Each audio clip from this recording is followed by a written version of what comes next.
Request है आप सबसे कि आप अपना कैमरा ऑन करिए। तो पिछले रविवार को, सॉरी, पिछले शनिवार को हम लोग डिस्कस किए थे जरदकारों की कथा। जो जरदकार ऋषि जो थे, यायावर कुल के, उनको पितरों का दर्शन प्राप्त हुआ और उन्होंने स्पष्ट रूप से बताया कि उनका जो वंशज है यानी कि जरदकार जो है उसको विवाह करना चाहिए, पूजा करनी चाहिए। तो गृहस्थ जीवन में ये बहुत जरूरी है। इनफैक्ट शास्त्र के अनुसार गृहस्थ जीवन का तभी मतलब है जब आप संतान उत्पन्न करें, क्योंकि जो हमारी प्राचीन जो प्रणाली है और जो धर्म जो है, इनफैक्ट प्रणाली से ज्यादा महत्वपूर्ण है धर्म। तो जो वंशज होते हैं, यानी कि जैसे मेरे कुल में मेरे पितरों के लिए मैं वंशज हूँ उनका, तो श्राद्ध पक्ष में मैं उनके लिए श्राद्ध तर्पण करूंगा। श्राद्ध तर्पण जो करते हैं उसमें मुख्य रूप से विष्णु की आराधना करते हैं। विष्णु की आराधना करके जो उनको जो जो भोग ऑफर किया जाता है, विष्णु को जो नैवेद्य ऑफर किया जाता है, वो पितरों को प्रसाद के रूप में ऑफर किया जाता है, जिससे उनका पोषण होता है पितरों का। और वो स्वीकार करके वो खा के उनको पितृलोक में उनको उनको एक्सटेंशन मिलता है। यानी कि पितृलोक है जो वास्तव में स्वर्ग लोक है, स्वर्ग लोक का एक भाग है। तो वहां उनको इस प्रकार से कंटिन्यूड स्टे मिलता है। और जब जो वंशज है वो श्राद्ध अर्पण करना बंद कर देते हैं, तो फिर पितरों का पतन होता है। अभी कई बार लोग कंफ्यूज हो जाते हैं। कई बार हम पूछते हैं कि प्रभु, ये जो पितर हैं हमारे, तो हम उनके लिए श्राद्ध क्यों करते हैं? वो तो उनका तो कहीं दूसरी जगह जन्म हो गया है। तो इसमें उसका जवाब यह है कि आप जिस समय ही आपके पितृ का, जैसे मान लीजिए मेरे मेरे पिता का या मेरे अ, दादा की मृत्यु हुई, ठीक है, तो फिर मैं उनके लिए श्राद्ध करना, पहले तो मैं पिंडदान इत्यादि करूंगा। जब मेरे पिता का मरण हुआ मान लीजिए, तो मैं पिंडदान इत्यादि करूंगा। फिर वो पिंडदान मेरा मैं सही ढंग से करूंगा, तो क्या होगा कि उनको पितृलोक मिलेगा। उनको नरक लोक में जाने से वो बच जाएंगे, उनको पितृलोक मिलेगा। और फिर मैं हर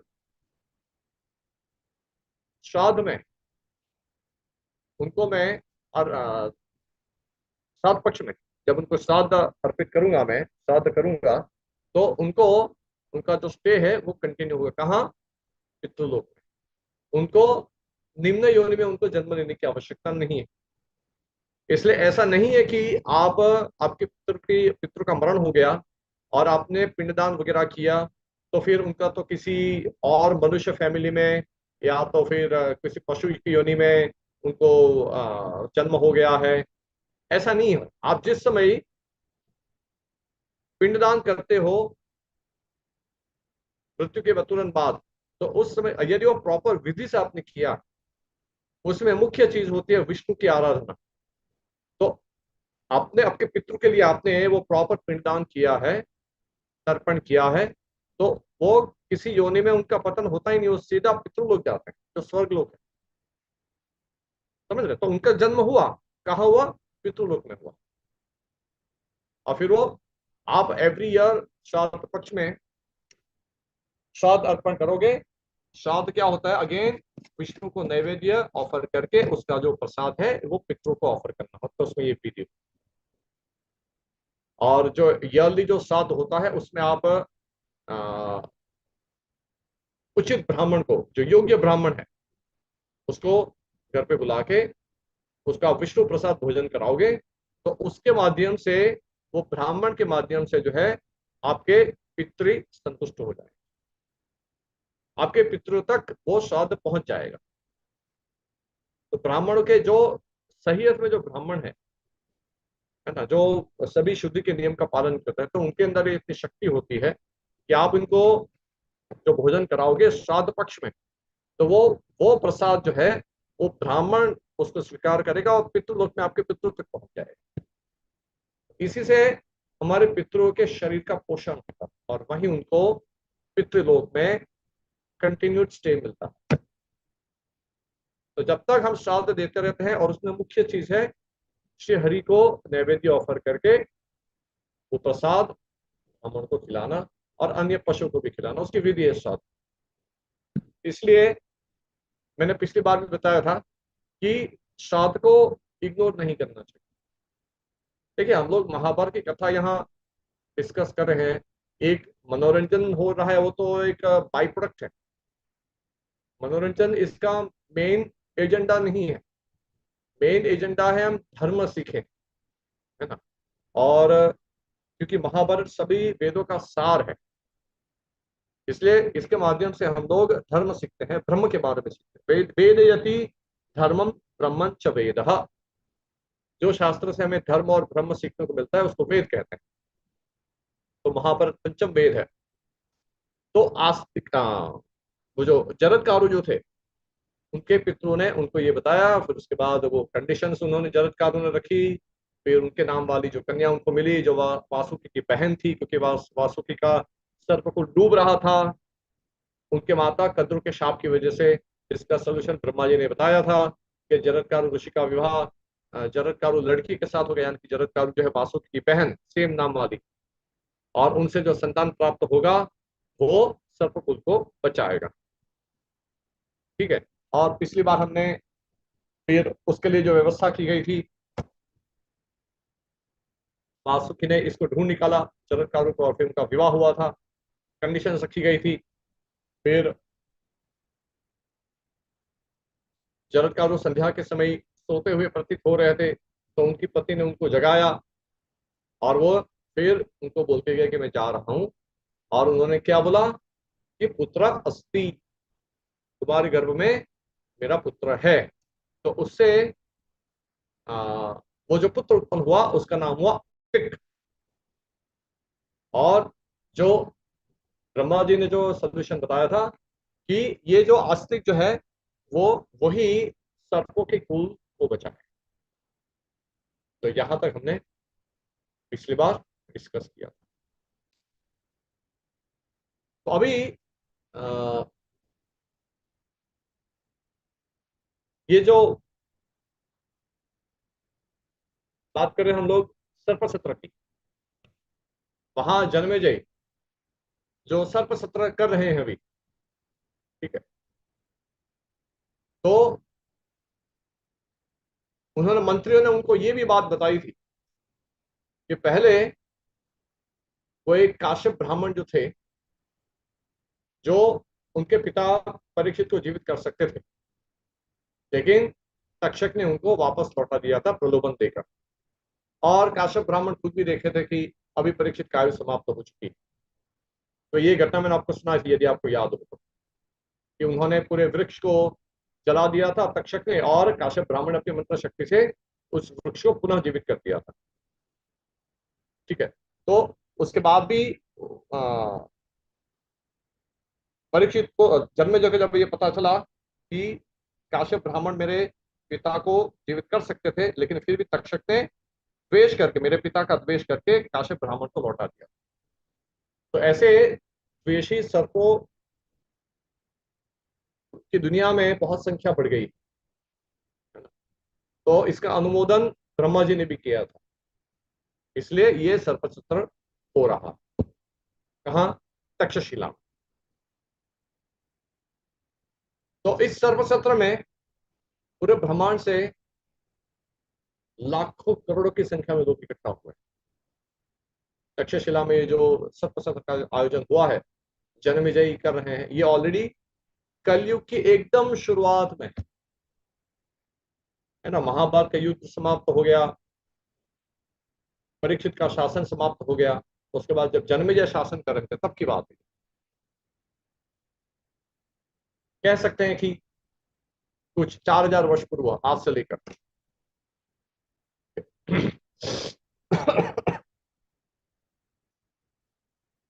तक्षशिला में ये बहुत ही अद्भुत सर्प सत्र का आयोजन हुआ, और उसमें व्यासदेव उनके हजारों शिष्यों के साथ वहां इकट्ठा हुए। पूरे भूमंडल से, अलग अलग द्वीप से, भूम स्वर्ग से, दिव्य स्वर्ग से बहुत सारे राजा भी आए, बहुत सारे ब्राह्मण आए, ऋषि महर्षि आए। व्यासदेव अपने हजारों शिष्यों के साथ थे, और उस सर्प सत्र में जो पुरोहित होते हैं, ब्रह्मा होता अध्वर्यु उद्गाता, तो चार मुख्य पुरोहित होते हैं। तो उन्होंने सबने सबने काले वस्त्र धारण करके रखे, और खास करके ऐसे मंत्र जिससे सर्पों को इस यज्ञ की वेदी में गिराया जाए, यानी कि सर्पों की आहुति। जैसे यज्ञ में आहुति देते हैं तो कुछ ना कुछ वो द्रव्य की आहुति देते हैं ना हम लोग, जौ इत्यादि होता है, जौ तिल इत्यादि, घी वगैरह की आहुति होती है यज्ञ में जब देते हैं। यहाँ आहुति देनी थी सर्पों की, आहुति का द्रव्य ही कौन था? सर्प। तो इस प्रकार से यज्ञ आरंभ किया गया। अभी ये इतना भयंकर यज्ञ था, इसको देखने के लिए स्वर्ग लोक से देवता लोग भी वहां आकाश में एकत्रित हो गए। तो इन्होंने, ये जो ब्राह्मण जो थे, उन्होंने सर्पों के नाम दे लेकर आहुति देना शुरू किया। सर्पों के जो सर्पों को शाप मिला था माता कद्रु से, उनके नाम ये बोलते थे ये ब्राह्मण लोग, और उनके नाम की जैसी आहुति देते थे, क्या होता? आपको कुछ ना कुछ तो द्रव्य डालना था। नहीं, उनके मंत्रोच्चार करके उनका नाम बोलते थे, और वो खुद आहुति बनकर गिरने वाले हैं। ठीक है, तो ऐसा वर्णन किया है महाभारत। तो मंत्र में उनका नाम जोड़ते थे, तो वहां जो भी दुनिया ब्रह्मांड के जो भी लोक में वो हैं, वो क्या, जैसे वैसे वास्तव में ये तो आ, जो सर्प होते हैं वो तो नीचे के लोक में रहते हैं ना, तो वो नीचे से होकर ऊपर आकाश मार्ग से ऊपर जाते, और फिर उनको नीचे गिरना था यज्ञ की वेदी। तो ऐसे करके जब नाम लेते थे इनके, तो टपाटप आकर उसमें सर्प गिरने लगे, एक के बाद एक के बाद एक के बाद। वहां अलग अलग प्रकार के साइज के, अलग अलग नंबर, जो उनके सिर जो होते हैं भी अलग अलग होते हैं। कुछ एक सिर वाले, दो सिर वाले, 5 सिर वाले, 10 सिर वाले, 500 सिर वाले, 1,000 सिर वाले, महाभारत में वर्णन किया है। ऐसे अलग अलग अलग प्रकार के, बहुत प्रकार के सांप वहां गिरने लगे। और ये जो सांप थे वो तो कोई ऑर्डिनरी सांप नहीं थे, ये सब नागलोक के सब सांप थे। तो बहुत जोर से चित्कार करने लगे, बहुत जोर से चिल्लाने लगे, चीखने लगे। उनकी चीख से चारों दिशाएं गूंजने लगी, और वहां उनके वो आहुति बनकर ब्राह्मणों के मंत्रोच्चार से प्रेरित होकर वो बेबस होकर वो विवश हो जाते थे, उनके हाथ में कुछ नहीं था। वो आकर वहां टपाटप गिरते थे। कितने सारे सर्प इस प्रकार से जो आहुति देते थे, जो नाम की, वो आकर वहां गिरने लगे। तो उसकी वजह से उनके शरीर की चर्बी की वहां दुर्गंध फैल गई, कि वो अग्नि में गिर रहा है ना, क्या आहुति चल रही है। तो सर्पों के बड़े बड़े शरीर, तो वहां उसने यज्ञ में गिरने लगे, तो बहुत ही कई योजन तक वहां दुर्गंध फैल गई। ऐसे महाभारत में वर्णन किया गया है, तो बहुत अलग अलग प्रकार के सर्प वहां आकर गिरे। तो सर्प लोग बहुत व्याकुल हो गए, बोले अभी हम लोग, और वो सब रोने धोने लगे, विलाप करने लगे, सर्पों की पत्नियां विलाप करने लगी। तो अभी क्या हो रहा है, उन्होंने जो पहले जो निर्दोष प्राणियों को जो मारा था इन सर्पों ने, उसी का उनको अभी परिणाम मिल रहा। तो ऐसे होता है ना, जैसे मैसेकेर होता है, यानी कि मास स्लॉटर, लोग पशुओं का मांस स्लॉटर करते हैं, फिर भगवान मनुष्यों का मांस स्लॉटर करते हैं उनको इकट्ठा करके। वो भूकंप भी हो सकता है, वो सुनामी भी हो सकता है, वो कोविड-19 भी हो सकता है, वो कॉलेरा भी हो सकता है, वो सेकंड वर्ल्ड वॉर भी हो सकता है, वो फर्स्ट वर्ल्ड वॉर भी हो सकता है। ठीक है, जो हम लोग निर्दोष प्राणियों को मारते हैं अपने जीवा को संतुष्ट करने के लिए, या अनेक प्रकार के पाप करते हैं, खास करके जो गायों को मारते हैं, गाय की जो कत्ल होती है, गाय और अन्य पशु भी, उनकी जो कत्ल होती है, तो भगवान के पास इन सब का हिसाब किताब होता है कि आपने कौन से जन्म में क्या पाप किया था, कैसा, कितने स्लॉटर किए थे, आप कितने पशु को स्लॉटर किया। तो उस प्रकार से भगवान जो है आप सबको एक जगह इकट्ठा करेंगे। जैसे अडोल्फ हिटलर ने 6 मिलियन ज्यूस को मारा। सेकेंड वर्ल्ड वॉर जो हुआ उससे पहले उसका तो बहुत सिस्टमेटिक प्रोग्राम चल रहा था, कंसंट्रेशन चेम्बर्स, कंसंट्रेशन कैंप्स चल रहे थे। तो बच्चे, बूढ़े, पुरुष, स्त्री, सभी प्रकार के यहूदियों को अडोल्फ हिटलर ने सिस्टमेटिकली स्लॉटर किया। और तो फिर ये ऐसे कैसे हो गए? वो इसलिए हुआ क्योंकि वो जो अडोल्फ हिटलर के जो शिकार बने, विक्टिम बने, वो सब के किसी न किसी जन्म के ऐसे कर्म थे जिसकी वजह से उनको इस मैसेकर का भोग बनना पड़ा। तो इस प्रकार से वो जो 6 मिलियन यानी कि 60 lakh, 1 million is equal to 10 lakh, 10 lakh होता है। तो 60 लाख यहूदियों जो थे उनके तो कुछ न कुछ तो कॉमन ऐसे कर्म रहे होंगे पिछले किसी जन्म में, कि उनको इस प्रकार से कंसंट्रेशन कैंप्स में मरना, जिससे हम लोग आजकल मनुष्य जो हैं वो मांस में गायों को स्लॉटर करते हैं ना, कत्ल करते हैं। पूरे हर रोज पूरी दुनिया में कितनी गाय कटती हैं, क्या होगा? फिर भगवान उनको इकट्ठा होकर एक साथ या तो अलग अलग ग्रुप में भगवान उनको इकट्ठा करके स्लॉटर करें। जैसे हम गाय को स्लॉटर करते हैं, मनुष्य जैसे गाय को स्लॉटर करता है या अन्य निर्दोष पशुओं को स्लॉटर करता है, उसी प्रकार से भगवान मनुष्य को इकट्ठा करके उन्हीं मनुष्यों को जो इस प्रकार के पाप करते हैं उनको इकट्ठा करके स्लॉटर करते हैं। ऐसा चलता रहा। लेकिन कलयुग का मनुष्य इतना मूर्ख है, इतना मूर्ख, कि खुद अपने पैरों पे कुल्हाड़ी मार। तो अब यहां भी ये जो हो रहा था जन्मेजय के सर्प संकट, तो इतने सारे सर्प यहाँ मास में गिर रहे थे, होलसेल में गिर रहे थे।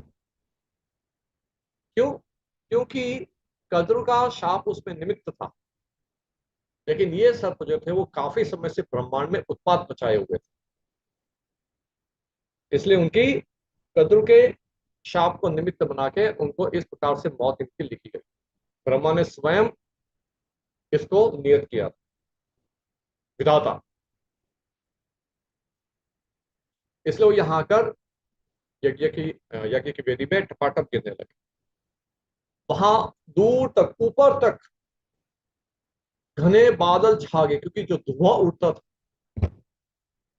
इनके शरीर जो जलते थे उसमें, चर्बी उसमें और क्या क्या उनके मज्जा और जो भी उनके जो शरीर में जो मांस वगैरह जो है वो पूरा का पूरा जल के उसमें से एकदम गंदी बदबू वाले बादल ऊपर इकट्ठा हो रहे थे।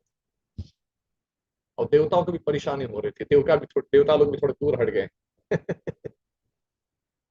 तो ऐसे बहुत सारे लाखों की संख्या में सर्प ऐसे मारे गए।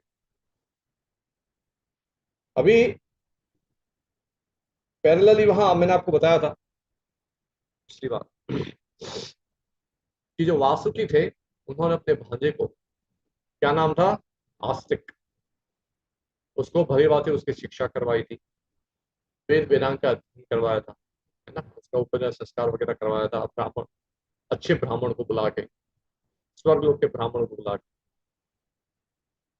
और इस प्रकार से आस्तिक जो था वो वेद वेदांतों में पारंगत था, और वो अपने मामा के कुल को बचाने वाला था।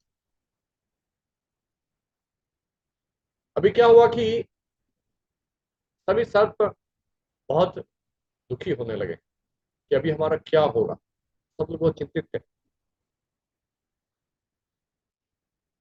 अभी बारी आई तक्षक की। Takshak was the main culprit, है ना, वो जो परीक्षित को मारने वाले मेन तो तक्षक था।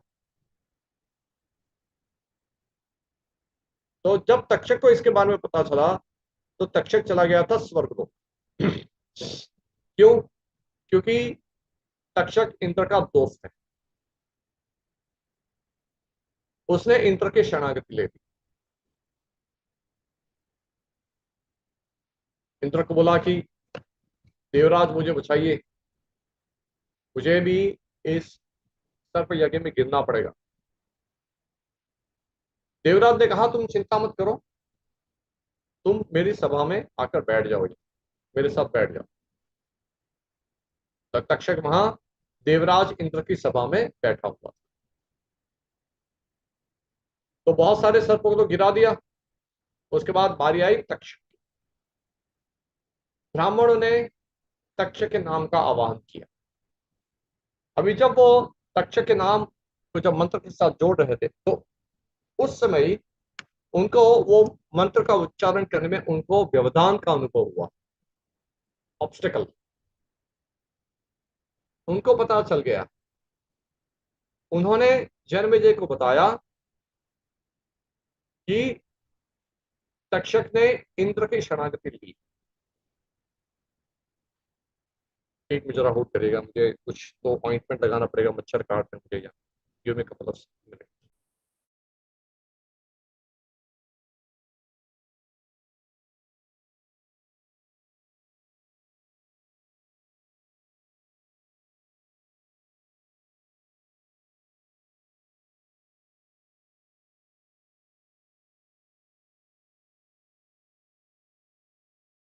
नमो रामो हरे हरे हरे कृष्णा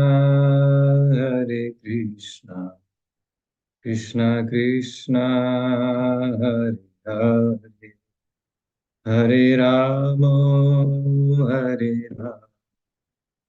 राम राम हरे हरे हरे कृष्णा कृष्णा कृष्णा हरे हरे हरे राम राम राम हरे हरे हरे कृष्णा कृष्णा कृष्णा हरे हरे हरे राम राम राम हरे हरे हरे कृष्णा कृष्णा कृष्णा हरे हरे हरे राम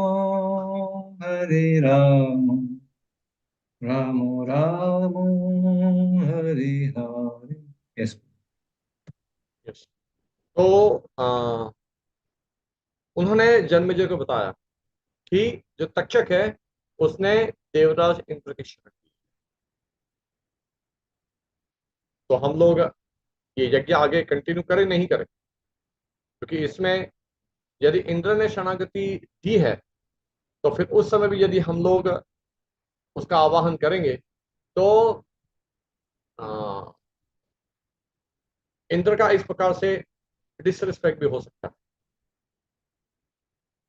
जन्मेजय ने कहा हमें इंद्र से कोई दुश्मनी नहीं है,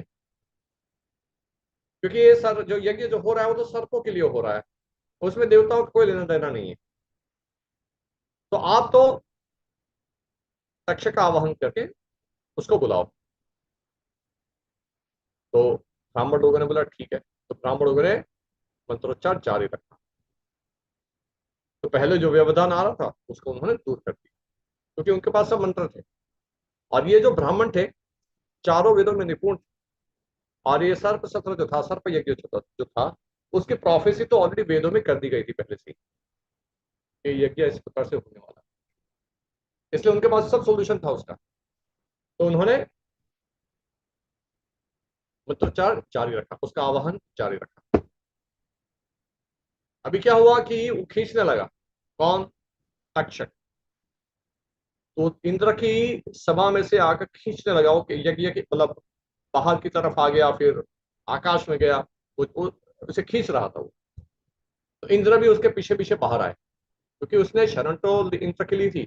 और जो जो शरणागत होता है उसको तो बचाना देवताओं का कर्तव्य होता है। हर एक क्षत्र का, हर एक देवता का कर्तव्य है शरणागत को बचाना। इसलिए देवराज इंद्र तक्षक को बोले कि तुम मेरे रथ पे सवार हो जाओ, मेरे रथ पे आरूढ़ हो जाओ। कि मेरा रथ जो है वो इस प्रकार के आ, जो खतरा है उसको झेलने में काफी है। उसको उसको झेल झेल सकता है, उसको उसका सोल्यूशन। मतलब बात, मेरे रथ पे तुम आरूढ़ हो जाओगे तो तुम ये मंत्र की शक्ति तुम्हें नहीं खींच पाएगी। तो वो रथ पे आरूढ़ हो गया। कौन? तक्षक। और देवराज इंद्र भी रथ पे बैठ गए। फिर वापस इन ब्राह्मणों ने व्यवधान महसूस किया, ऑब्स्टेकल महसूस किया। तो और उन्होंने फिर बोला जन्मेजय को कि तक्षक जो है वो इंद्र के रथ पे आरूढ़ है, उसको इंद्र के रथ का प्रोटेक्शन है। क्या कर? जन्मेजय ने बोला कि उसको इंद्र के रथ के साथ गिराओ। यदि वो रथ पे बैठा हुआ है और रथ के बिना हम लोग उसको यहाँ यज्ञ में नहीं गिरा सकते, तो रथ के साथ गिराओ। ब्राह्मण ने बोला ओके। ब्राह्मणों ने व्यवधान दूर करके मंत्रोच्चार जारी रखा। अभी क्या हुआ? खींचने लगा, रथ के सहित खींचने लगा। कौन? तक्षक। जरा सोचे कितने पावरफुल ब्राह्मण होंगे ये सब। इंद्र को भी, रथ को भी खींच रहे हैं स्वर्गलोक से। फिर अभी तक्षक बहुत डर गया। तक्षक डर के इंद्र के उपवस्त्र में घुस गया, छिप गया, छोटा रूप धारण करके। क्योंकि वो तो कोई भी, ये सर्प जो है सब इच्छाधारी सर्प, कोई भी रूप धारण कर सकते हैं। तो इंद्र के उपवस्त्र में जाकर छिप गया और इंद्र वहीं रथ पे सवार था।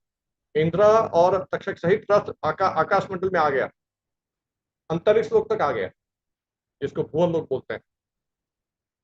भूर भुवर स्व है ना। ऊपर स्वर्ग लोक है, स्वर्ग लोक के नीचे भूवर लोक होता है। हमारे जो जितने भी स्पेस एक्सपेडिशन जो होते हैं, जैसे चंद्रयान और अलग अलग जो सैटेलाइट जो छोड़ी जाती है, वो कहाँ जाती है? सिर्फ भूवर लोक में जाती है। ठीक है। तो वहां तक कौन आ गए? रथ पे सवार होकर इंद्र और तक्षक आ गए। और तब जब जहां जब आए तब तक्षक जो था वो इंद्र के उपवस्त्र में घुस गया। अभी ब्राह्मणों को और व्यवधान महसूस हुआ। ब्राह्मणों ने जन्मेजय को वापस बताया कि अभी तक्षक ने इंद्र की शरणागति ले ली। अभी मुश्किल है, क्या करें? जन्मेजय ने बोला इंद्र इसमें क्यों इंटरफियर कर रहे हैं? वो मेरे काम में क्यों बाधा उत्पन्न कर रहे हैं? जन्मेजय कहने लगे ये तो विधि का विधान है, इसमें तो उनको किसी प्रकार का व्यवधान उत्पन्न नहीं करना चाहिए। यदि वो व्यवधान उत्पन्न कर रहे हैं तो तक्षक को इंद्र सहित गिराओ यज्ञ में। अभी जरा सोचिए जन्मेजय कितने powerful. He was a human king और देवराज जो देवताओं के राजा थे इंद्र, लेकिन इनके पास तो अद्भुत बल था। किसके पास? जन्मेजय के पास और इन ब्राह्मणों के पास।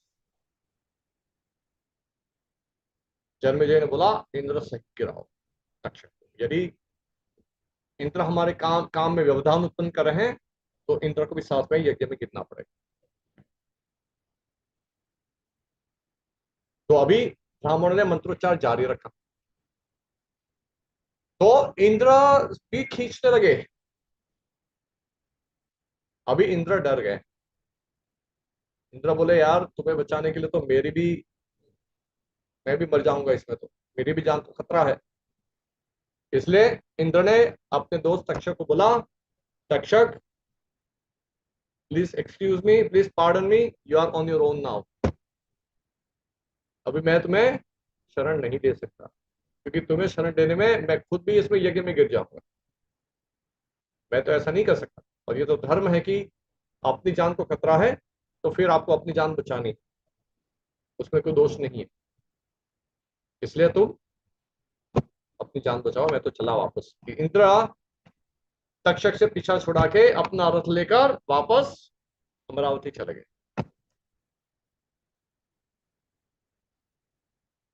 तक्षक गिरने लगे। तक्षक गिरने लगे। मीन वाइल पैरेलली वहां वासुकी जो थे वो बहुत दुखी थे। उनके दुख को देखकर, उनके सभी अपने सर्पों के कुल के दुख को देखकर, अपने सभी मामाओं का दुख देखकर आस्तिक जो थे, now he was a teenager, he was in his early teens, 13-14 साल का लड़का। तो वो आया कहाँ? जन्मेजय के सर पर, जहां यज्ञ हो रहा था वहां वो आया। अच्छा, अभी यहाँ एक बैकग्राउंड स्टोरी है।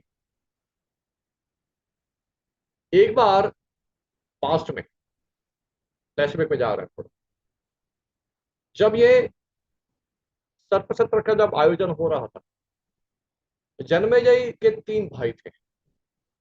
जन्मेजय के 3 छोटे भाई थे, जन्मेजय सबसे बड़ा भाई था।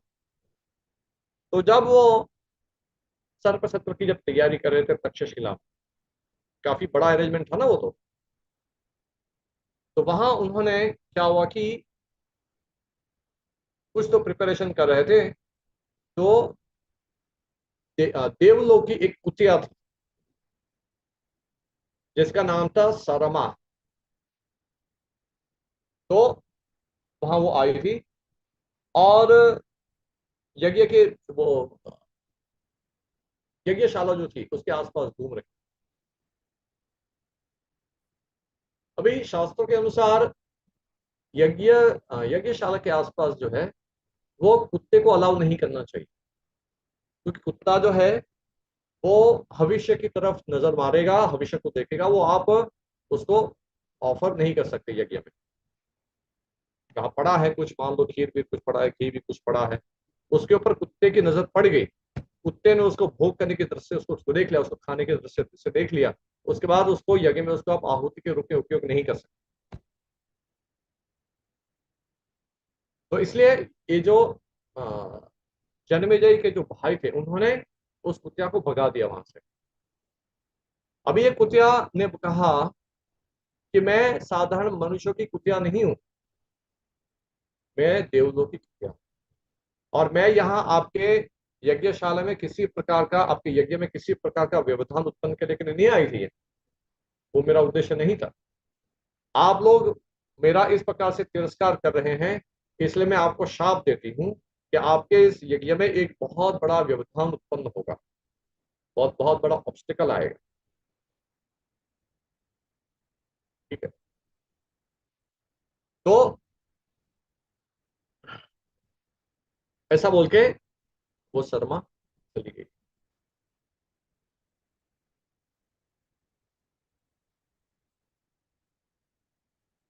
उसका बेटा जो था, शर्मा का जो बेटा था, उसको पत्थर भी मारा था भगाने के लिए। तो ये सब की वजह से शर्मा ने दुखी होकर उसको इस प्रकार से इनको शाप दिया। तो ऐसा ही कुछ हुआ अभी। अभी क्या हुआ कि वहां आस्तिक आ गए। Coming back to our present story. जब यज्ञ हो रहा था तो वहां आस्तिक आ गए, और आस्तिक जो है यज्ञशाला के बाहर खड़े हो गए। और पहले इन्होंने, जन्मेजय ने अपने सैनिकों को बोल के रखा था कि किसी को भी यज्ञशाला में प्रवेश नहीं करने देना। एंट्री रिस्ट्रिक्टेड, कोई भी, किसी की भी एंट्री नहीं होनी चाहिए, ताकि कोई व्यवधान नहीं।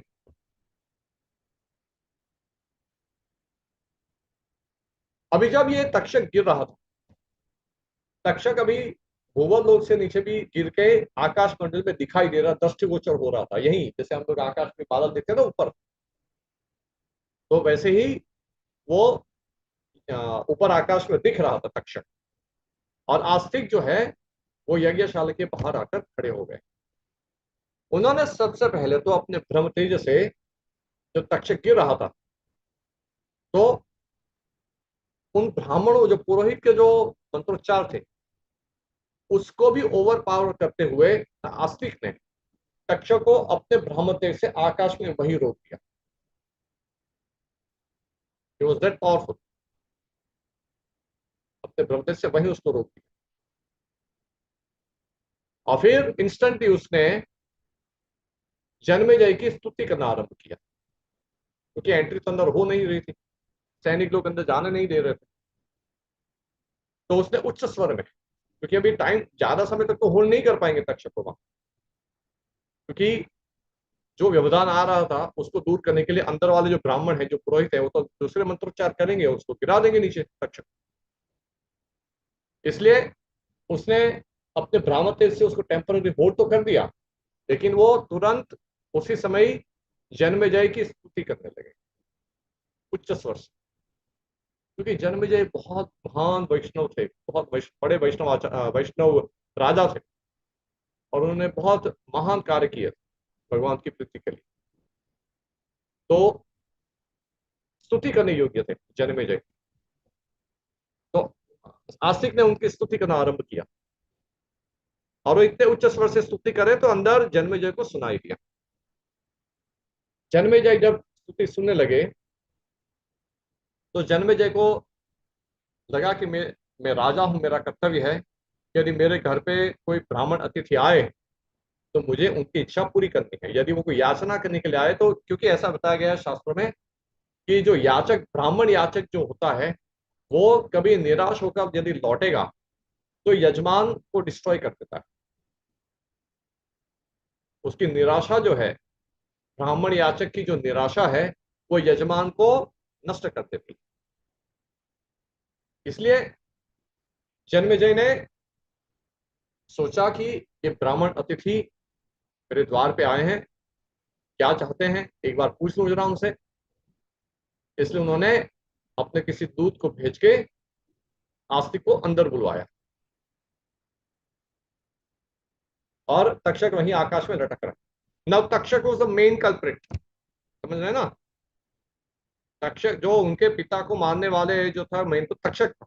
हालांकि पहले के जो सर्प जो मरे थे वो बेकार में नहीं मरे हैं, उनको अपने माँ का शाप था, और वो तो ऐसे सर्प थे जो ब्रह्मांड में कई उत्पात मचा चुके हैं पहले, इसलिए उनको मानना तो था ही पहले। तो अभी तक्षक आकर आकाश में लटक रहा है, आस्तिक ने उसको वहीं रोक दिया। जन्मेजय ने आस्तिक को अंदर बुलाया। आस्तिक ने उनकी स्तुति करना जारी रखा। जन्मेजय ने बहुत ही विनीत भाव से ब्राह्मणदेव का अतिथि सत्कार किया, अपने आसन से खड़े हो गए, उनका अतिथि सत्कार किया। और उनसे पूछा कि ब्रह्मदेव देव, आप कुछ याचना करने के लिए आए, बताएं आप क्या याचना करें। आस्तिक ने कहा कि मुझे केवल आपसे एक ही याचना करनी, मुझे आपसे कुछ नहीं चाहिए, मुझे केवल एक चीज चाहिए, वो ये कि ये यज्ञ यहीं रुक जाए। अभी from now this point on एक भी सर्प यहाँ इस यज्ञ में गिरे नहीं, ये मैं आपसे याचना करना है। जन्मेजय ने जब सुना, जन्मेजय ने कहा आस्तिक से कि ब्राह्मण देव, ये तो आपकी याचना पूरी करना कठिन लग रहा है मुझे, क्योंकि क्योंकि ये तो मेरा व्रत है, और आप इन सर्पों का स्वभाव तो जानते हैं कि बिना कारण लोगों को डसते रहते हैं। तो आप ये याचना छोड़ के कुछ और ले लीजिए मुझसे। मैं आपको कुछ गांव दे देता हूँ, आपके नाम गांव कर देता हूँ, आप जमींदार बन जाइए उसके।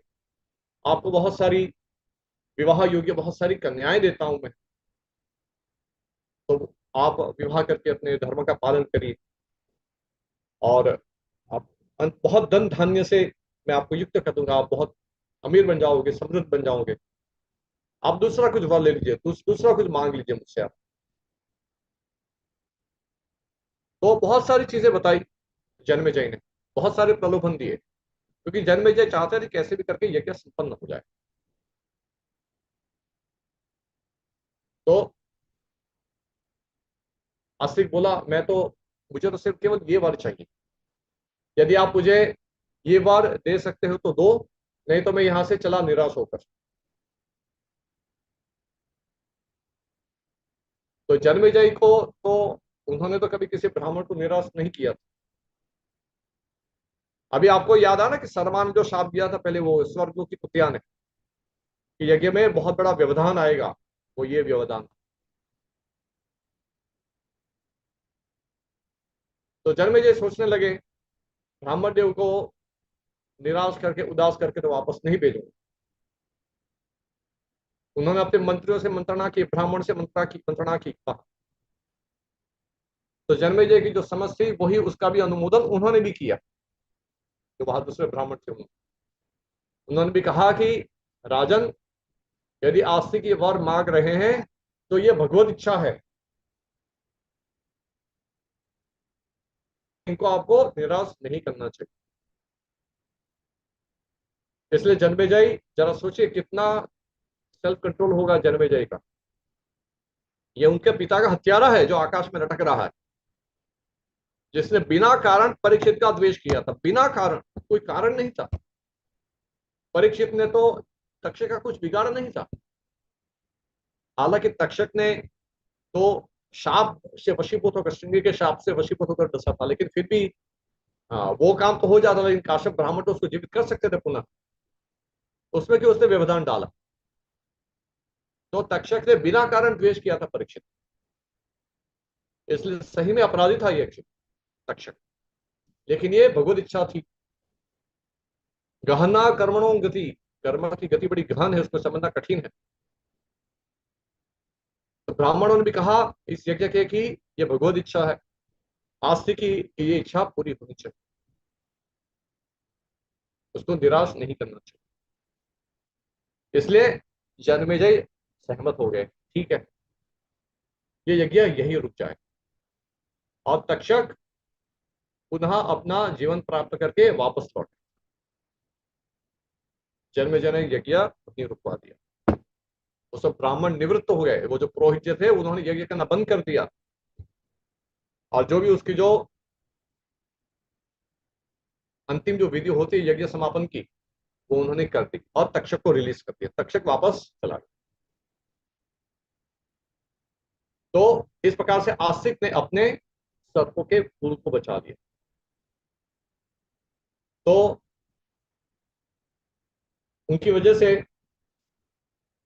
जो भी आजकल हम संसार में जो सांप देख रहे हैं अलग अलग प्रकार के, वो सब आस्तिक की कृपा की वजह से जीवित है। यदि आस्तिक नहीं होते तो आज की डेट में ब्रह्मांड में एक भी सांप नहीं होता। क्योंकि जन्मेजय ने निश्चय किया था पूरे ब्रह्मांड के सर्पों को खत्म करना।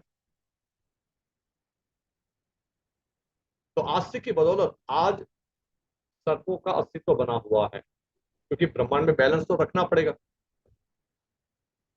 तो ये भी ब्रह्मा जी का अनुमोदन था इसमें कि आस्तिक को इस प्रकार से, ब्रह्मा जी ने तो सोल्यूशन बताया था आस्तिक वाला, है ना, क्योंकि ब्रह्मांड में सभी स्पीशीज और सभी योनियां जो है उनका अपना अपना महत्व है।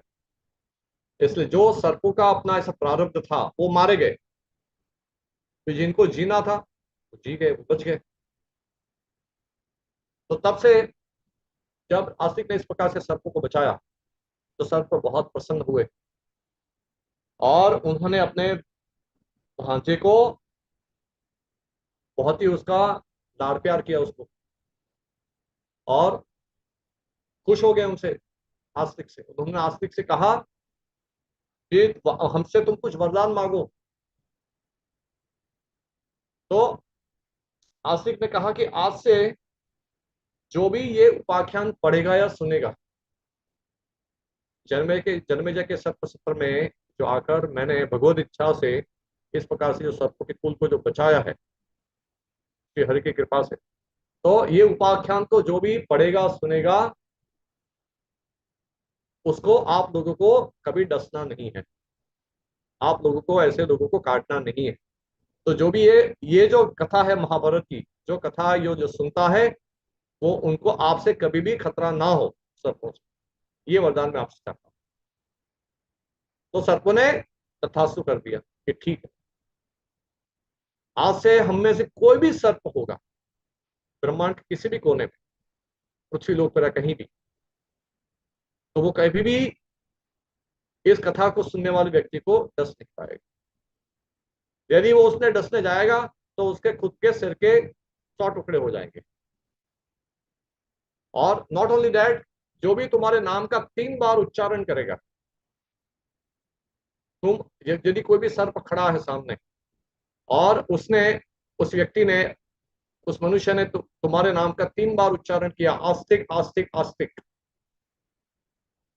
उसके बाद भी यदि वो सर्प वहां से नहीं गया तो उसके सिर के 1000 टुकड़े हो जाए। तो ऐसे उसको इम्यूनिटी का वरदान दिया ऐसे मनुष्य को।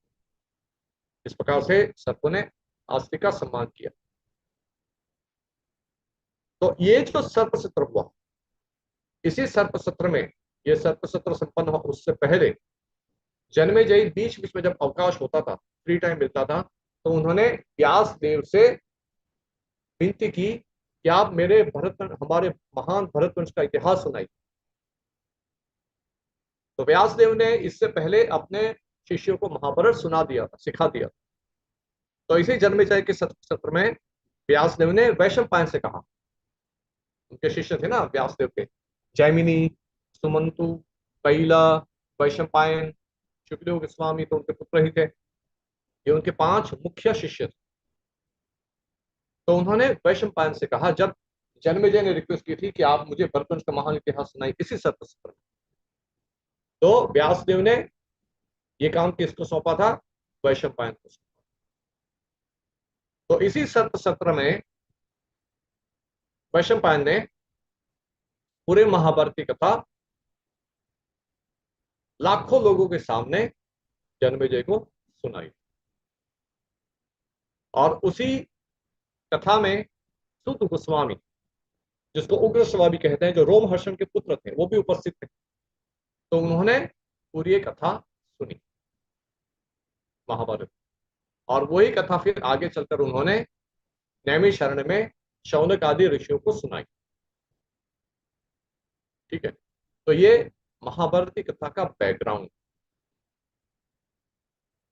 तो उन्होंने अभी वैशंपायन ने क्या कथा सुनाई, जो फिर बाद में सूत गोस्वामी ने शौनक आदि ऋषियों को क्या सुनाया, वो हम लोग अगले शनिवार से आरंभ करें। ठीक है, तो मैं केवल 1-2 प्रश्न लूंगा, क्योंकि अभी मुझे दूसरा ईशोपनिषद भक्ति शास्त्र में पढ़ाना है दूसरे सेशन में जाकर।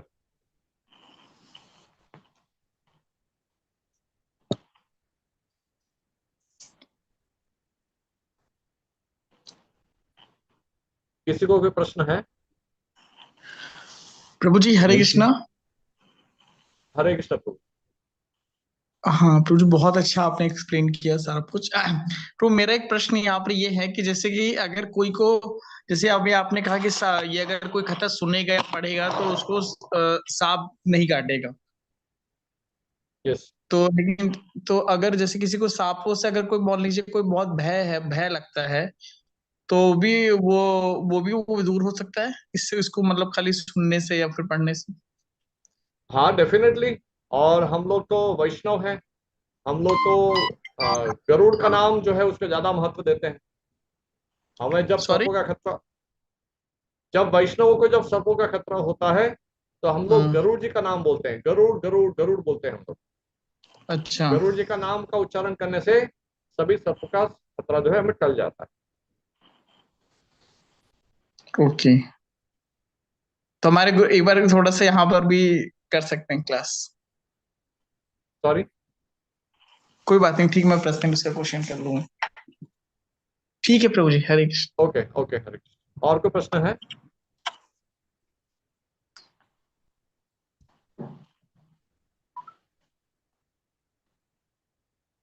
ठीक है, तो हम लोग ये सेशन समाप्त करते हैं, फिर अगले शनिवार को हम लोग आगे बढ़े।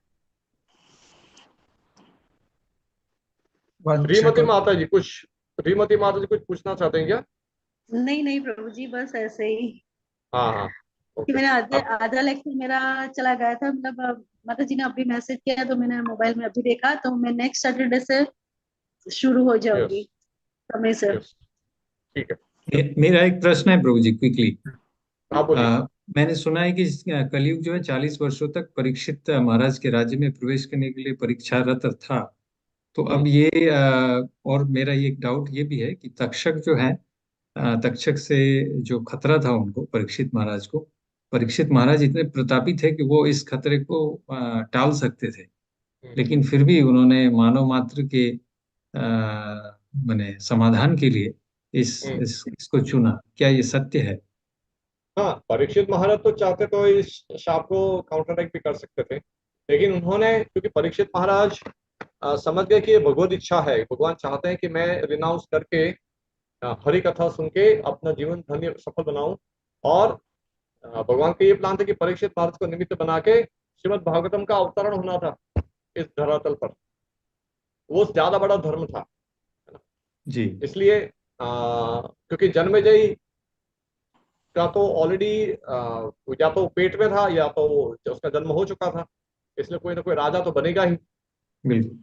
इसलिए परीक्षित ने विदेह सोचा कि मेरे लिए ये भगवान का इंडिकेशन है, इसलिए मुझे इसको छोड़ के इस शाप को स्वीकार कर देना चाहिए। इसलिए उन्होंने उसके शाप का प्रतिकार नहीं किया। अदरवाइज अदरवाइज वो चाहते थे तो शाप को प्रतिकार करके उससे मुक्त हो सकते थे, लेकिन उन्होंने ऐसा नहीं किया परीक्षित। जी।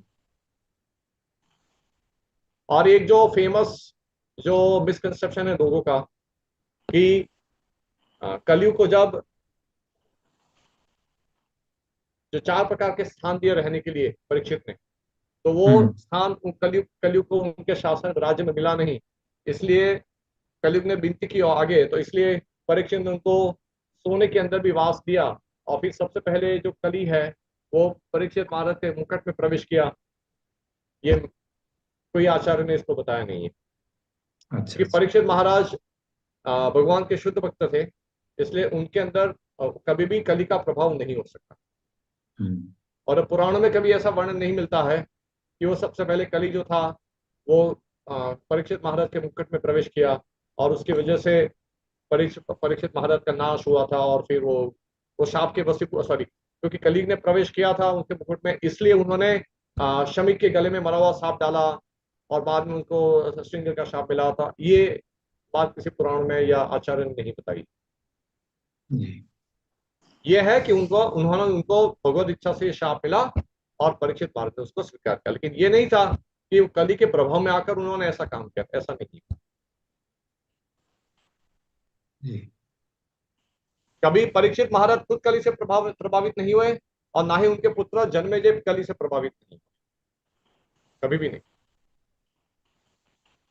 ठीक है, तो आज का सेशन समाप्त करके फिर आगे हम लोग सैटरडे को जी, कंटिन्यू। एक बार हम महामंत्र का उच्चारण करेंगे।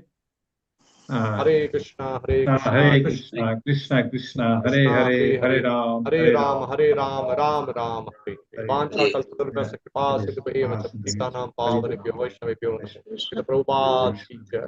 जय हिज ग्रेस दामोदर प्रभु की जय।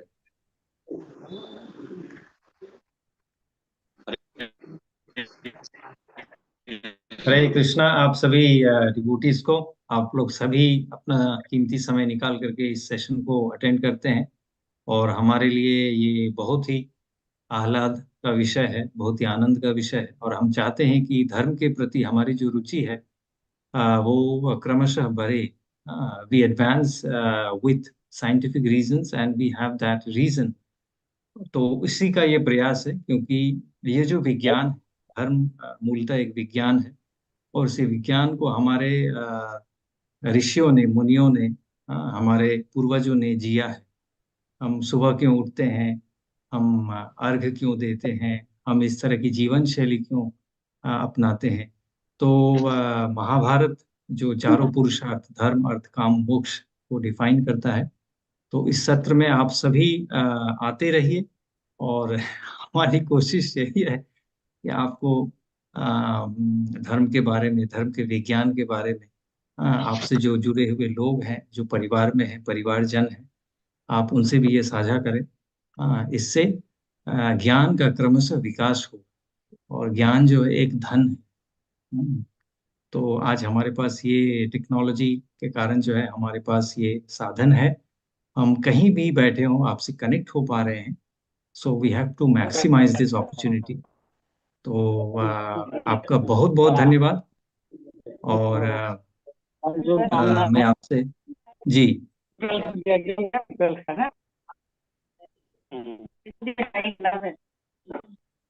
किसी का कोई प्रश्न हो, कोई सुझाव हो, तो आप बिल्कुल मुझे बता सकते हैं। भाई बहुत बढ़िया हुई है। बड़ी हिम्मत से काम लिया अच्छा, तो बहुत बहुत धन्यवाद आप सबका। अगले शनिवार को हम फिर इसी प्लेटफॉर्म पर सम्मिलित होंगे। क्या मुझे सुन पा रहे हैं? जी जी जी, बताइए। I want to thank the entire team of Learn Teacher Movie for taking this initiative of conducting this class. It was really wonderful session. I was listening throughout and I couldn't, leave a single second where I was distracted of not listening. So this was a very good. Thank you so much. इसे थोड़ी सी disturbance आ रही है। जी बोलिए। जी, मैं बस यही कहना चाहती हूँ कि learn learn Gita live Gita के प्लेटफॉर्म का शुक्रिया अदा करना चाहूंगी कि उन्होंने इतना अच्छा जो प्लेटफॉर्म है वो हमें दिया, और उसके माध्यम से हम आज जुड़ पाए, और ये इतना अच्छा जो सेशन आज हुआ है उसको अटेंड कर पाए, जी जो जी कि नॉर्मली में पॉसिबल नहीं है।